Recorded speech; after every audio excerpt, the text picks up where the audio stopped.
Hello student, welcome my YouTube channel learn and teach में आपका स्वागत है। आज हम इस वीडियो में डिस्कस करेंगे आरवीडीटी के बारे में कि आखिर में आरवीडीटी क्या होता है, इसका यूज के बारे में कि आखिर में इसका यूज हम लोग कहाँ पे करते हैं, इसका कंस्ट्रक्शन के बारे में आखिर में कैसे बना होता है, ठीक है। और फाइनली जानेंगे इसका वर्किंग के बारे में कि आखिर में ये काम कैसे करता है।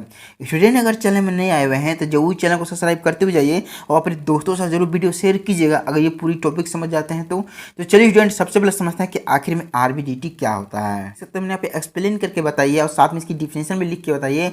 लिखी हुई क्या है कि आरवीडीटी का full form rotary variable differential transformer या ट्रांसड्यूसर होता है। मतलब कहने का मतलब है आरवीडीटी को आप एक तरह क्या बोल सकते हैं, एक तरह का ट्रांसफार्मर भी बोल सकते हैं जो रोटरी वेरिएबल डिफरेंशियल ट्रांसफार्मर, या आप इसे एक तरह का ट्रांसड्यूसर भी बोल सकते हैं, ठीक है। ट्रांसफार्मर इसीलिए इसको बोलेंगे क्योंकि इसके अंदर जो है तो जो वाइंडिंग की जाती है बिल्कुल ट्रांसफार्मर जैसी वाइंडिंग की जाती है और ये म्यूचुअल इंडक्शन पे यहाँ पे काम करता है, ठीक है।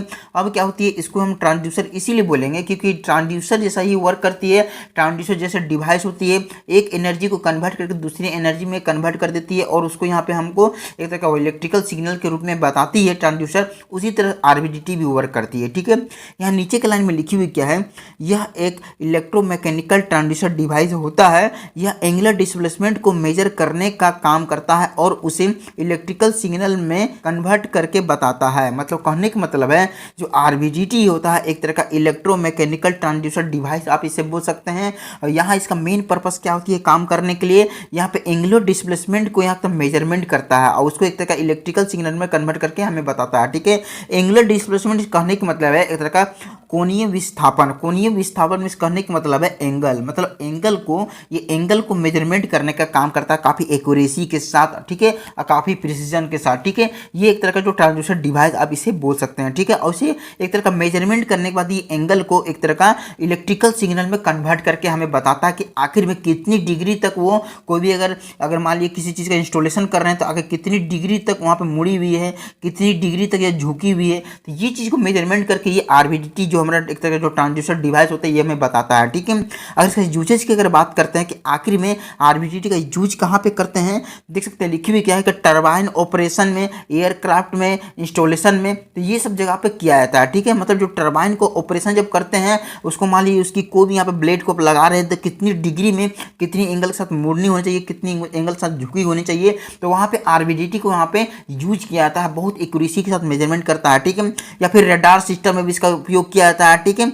यहाँ पे बहुत ही यहाँ पे एक तरह के इलेक्ट्रिकल सिग्नल से बताता भी है आपको। और उसके बाद यहाँ पे क्या होती है कि एक तरह का ग्राफिकली आपको यहाँ पे इस तरह से यहाँ पे सिग्नल में बताएगी, ठीक है। और काफ़ी एक्यूरेसी के साथ ये यहाँ पे बताती है। यही चीज़ मैंने बताई है क्या कि एक तरह एंगल को मेजरिंग करने का कोई भी ऑब्जेक्ट को यहाँ पे काम करेगा, जहाँ पे आपको कोई भी आप एक्यूरेसी के साथ कोई भी ऑब्जेक्ट के अंदर कोई भी आप इस चीज़ को इंस्टॉलेशन करना है, कोई भी उसके अंदर कोई पार्ट को इंस्टॉलेशन करना है तो उस जगह पे आरवीडीटी का उपयोग किया जाता है, ठीक है। हाई प्रिसीजन होती है और हाई एक्यूरेसी के साथ ये मेजरमेंट करके एंगल को बताती है, ठीक है। अगर सटीक भाषा में कहा जाए कि आखिर में आरवीडीटी क्या होता है तो आप कह सकते हैं कि आरवीडीटी एक तरह का ऐसा इलेक्ट्रोमैकेनिकल ट्रांसड्यूसर डिवाइस होता है जो यहाँ पे किसी चीज़ को एंगल को मेजरमेंट करने का अभी हाई एक्यूरेसी के साथ यहाँ पे काम करता है, ठीक है। चलिए अब समझते हैं इसका कंस्ट्रक्शन के बारे में कि आखिर में आरवीडीटी कैसे बना होता है, कौन कौन पार्ट के कंपोनेंट के क्या क्या नाम होते हैं, ठीक है। जो आरवीडीटी जो डिवाइस होता है कुछ आपके सामने के रियल वीडियो देखिए तो ऐसा नजर आएगी, ठीक है। बिल्कुल सर्कुलर होती है, ठीक है। इसके अंदर वाली भाग को और इसके अंदर वाली जितनी भी सर्किट है इसको हम समझेंगे, ठीक है। ये जो नजर आ रही है आपके सामने इसके अंदर की सर्किट के बारे में बताया गया, ठीक है, कि आखिर में इसके अंदर किस तरह से सर्किट होती है, वो कैसे वर्क करती है, ये चीज़ को समझेंगे, ठीक है। ये डिवाइस के अंदर वाली भाग है, ठीक है। देखिए सबसे पहले क्या होती है, यहाँ पे इसे एक तरह से बढ़िया तरीके से वर्क कराने के लिए सबसे पहले इसे एक तरह का प्राइमरी वाइंडिंग की जाती है। देख सकते हैं एक तरह का प्राइमरी वाइंडिंग बोलेंगे जिसे डिनोट करेंगे पी के सहयोग से, ठीक है। इसमें एसी पावर सप्लाई दी जाती है, ठीक। अब क्या होती है जस्ट इसके यहाँ पे थोड़ी सी जगह छोड़ने के बाद एक यहाँ पे सेकेंडरी वाइंडिंग की जाती है, ठीक है। यहाँ पे देख सकते हैं इसको सेकेंडरी वाइंडिंग बोलेंगे, इसको बोलेंगे S1 और इसको बोलेंगे S2, ठीक है। दोनों को सेकेंडरी वाइंडिंग ही बोलेंगे, ठीक है। और लास्ट में क्या काम करेंगे, यहाँ पे एक तरह का हम लोग आउटपुट जो वोल्टेज को यहाँ पे एक तरह का यहाँ पे यूज करेंगे, एक तरह डिजिटल मीटर जिसे आप इसे वोल्ट मीटर आप बोल सकते हैं, जो सेकेंडरी वाइंडिंग में उपयोग किया जाता है, जो हमें आउटपुट यहाँ से जो वोल्टेज मिलेगी और वोल्टेज का सहयोग से हम मेजरमेंट करेंगे कि आखिर में इसकी जो एंगल है कितनी हद तक मुड़ी हुई रही है, कितनी एंगल डिग्री हमें दिखा रही है, ठीक है, जो वर्किंग के दौरान समझेंगे, ठीक है। अब क्या होती है, ये दोनों वाइंडिंग के बीच में एक तरह का यहाँ पे लगाया जाता है, इसे एक तरह का कोर बोलेंगे, ठीक है, जो यहाँ पे फेरोमैग्नेटिक यहाँ पे मटेरियल से बनी होती है, जो तरह केम शेप की होती है, इसको एक तरह कोर बोलेंगे। जो देख सकते हैं कुछ आपके सामने सर्कुलर जैसी होती है, हाफ सर्कुलर जैसी, ठीक है, थोड़ी सी देख सकते हैं किस टाइप से। अब बीच में एक तरह लगी हुई इसकी शाफ्ट, ठीक है। यही शाफ्ट को क्या होती है कि हम जहां पर भी किसी चीज़ का अगर एंगल को मेजरमेंट करनी होती है तो यही शाफ्ट के साथ इसको क्या काम करते हैं, यहाँ पे इसे टच कराते हैं और नीचे की ओर पुश करते हैं इस शाफ्ट को, ठीक है। तब ये रोटेशन करती है कोर और हमारा वाइंडिंग के थ्रू बताती है हमारा इस आउटपुट वोल्टेज मीटर में, ठीक है, कि आखिर में कितनी यहाँ पे वोल्टेज दिखाएगी, उसके हिसाब से हम कोई भी डिग्री को मेजरमेंट कर सकते हैं, ठीक है। तो इस तरह से इसकी पूरी कंस्ट्रक्शन हो जाती है, ठीक है। अब समझते हैं इसका वर्किंग के बारे में कि आखिर में जो आरबीडीटी कैसे वर्क करता है, ठीक है स्टूडेंट। ये बहुत ही इंपॉर्टेंट क्वेश्चन है, हर बार एग्जाम में इसका कंस्ट्रक्शन और वर्किंग पूछती है। देखिए सबसे पहले क्या है कि ये जो नजर आ रही है आपको प्राइमरी वाइंडिंग और सेकेंडरी वाइंडिंग में जैसे यहाँ पे पावर सप्लाई कीजिएगा, जैसे कि इसमें एसी सप्लाई पावर सप्लाई कर दिए तो क्या होगी, इस तरह से यहाँ पे पावर सप्लाई होने लगेगी, ठीक है, मींस इलेक्ट्रिसिटी यहाँ पे फ्लो होने लगेगी, ठीक है। अब क्या होती है, ये जो नजर आ रही है आपके सामने जो बीच में लगी हुई है जो कोर है, जिसे केम शेप की वो लगी है, इसके बीच में लगी है शाफ्ट को, ठीक है। तो जहां पर भी आपको किसी चीज का यहाँ पे एंगल को मेजरमेंट करना है तो वहां पे क्या है, ये शाफ्ट को यहाँ पे पुश कीजिएगा, जैसे ये शाफ्ट को पुश कीजिएगा, ठीक है। जैसे ही पुश कीजिएगा क्या होगी, ये जो नजर आ रही है कोर यहाँ पे एक तरह रोटेशन में करती है, या तो क्लॉकवाइज डायरेक्शन में रोटेशन करेगी या फिर एंटी क्लॉकवाइज डायरेक्शन में रोटेशन करेगी, या फिर जैसे सीधी है वैसे ही के वैसे ही रहेगी, ठीक है।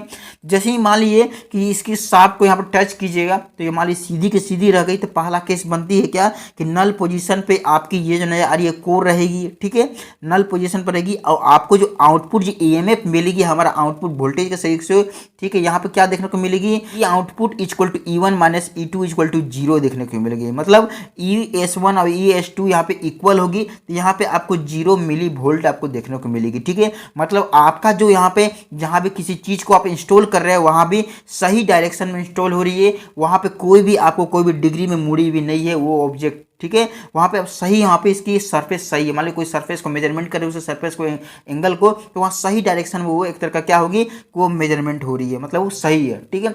जैसे सपोज मान लीजिए कि यहाँ पे दूसरी केस क्या देखने को मिलेगी, ठीक है, जैसे कि मान लीजिए इसके बीच में लगी हुई शाफ्ट है, ठीक है, उस जगह पे आपको एंगल को मेजरमेंट करना है, तो जैसे ही इसके शाफ्ट को जैसे टच कीजिएगा और टच करने के बाद थोड़ी सी इसको पुश कीजिएगा, जैसे पुश कीजिएगा तो क्या होगी, ये जो नजर आ रही है आपके सामने जो कोर है ये एक तरह का क्लॉकवाइज डायरेक्शन में रोटेशन करेगी, ठीक है, क्लॉकवाइज डायरेक्शन में ये रोटेशन करेगी, ठीक है। जैसे कि मान लीजिए ये ए साइड है और ये बी साइड है, ठीक है, ये ए साइड इसको बोलेंगे, ये बी साइड इसको बोलेंगे, ठीक है। तो ये क्लॉकवाइज में ये रोटेशन करेगी, मतलब ए साइड यहाँ पे आ जाएगी और बी जो साइड है यहाँ पे आपको ये पी के सामने आ जाएगी, मतलब आपको सो आउटपुट जो वोल्टेज मिलेगी हमारा जो डिजिटल मीटर में क्या देखने को मिलेगी, E equal to E1 minus E2 equal to positive, मतलब यहाँ पे पॉजिटिव मिलेगी। जैसे कि मान लीजिए यहाँ पे आपको दिखा रही है, यहाँ पे देख सकते हो, मैंने नोट्स के तौर पर बताइए कि आरबीडीटी के रोटेशन के लिए 2 मिली वोल्ट होता है इक्वल टू 1 डिग्री, ठीक है। 2 मिली वोल्ट आपको यहाँ पे दिखाएगी, मतलब 1 डिग्री पे जो वहां पे जहां पे आप सेट कर रहे हैं वहां पे 1 डिग्री की यहाँ पे क्या है, गड़बड़ी है, ठीक है।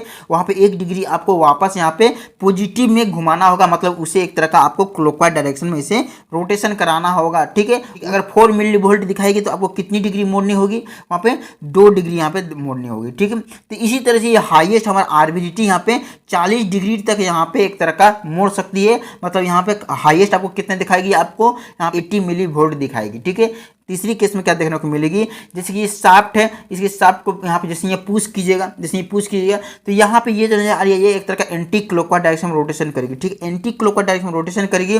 तो जो ये जो नजर आ रही है आपके सामने, इसकी जो ए साइड है, ए साइड यहाँ होगी, ठीक है, ए साइड आपकी यहाँ होगी और बी साइड आपकी यहाँ होगी, मतलब कहने का मतलब है क्या है एंटी क्लॉकवाइज डायरेक्शन में कि यहाँ पे ये एक कोना इसकी यहाँ पे पी की ओर होगी और एक कोना आपको S2 के पास होगी, ठीक है। देख सकते हैं किस तरह से S2 के पास है, क्या आपको ईएमएफ जो इंड्यूस होगी यहाँ पे वोल्टेज, यहाँ पे वोल्ट मीटर में क्या दिखाएगी आपको, E output equal to E1 minus E2 equal to negative, मतलब यहाँ जो आपको दिखाएगी -6 वोल्ट, ठीक है, -6 वोल्ट मतलब दिखाइए, माइनस आपको बता रही है कि ये हमारा जो नजर आ रही है जो टरबाइन है, टरबाइन की जो ब्लेड है वो एक तरह का एंटी क्लॉकवाइज डायरेक्शन में रोटेशन करेगी, ठीक है। और 6 आपको मिली वोल्ट दिखा रही है, मतलब एक तरह का यहाँ पर 3 डिग्री पे ये रोटेशन करेगी एंटी क्लॉकवाइज डायरेक्शन में, ठीक है। वहाँ पे आपको 3 डिग्री तक एंटी क्लॉकवाइज डायरेक्शन में रोटेशन करेगी, तभी आकर उसकी सरफेस की जो लेवल है वो सही होगी, ठीक है। तो ये चीज़ आपको यहाँ पे देखने को मिलेगी, ठीक है। तो इस तरह से आप पता कर सकते हैं इसकी डिग्री को, यहाँ पे कितनी एंगल तक झुकी हुई है, कितनी डिग्री तक यहाँ पे आखिर में मुड़ी हुई है, ठीक है। तो यहाँ पे 40 डिग्री तक हाईएस्ट आप आरबीडीटी से यहाँ पे काफ़ी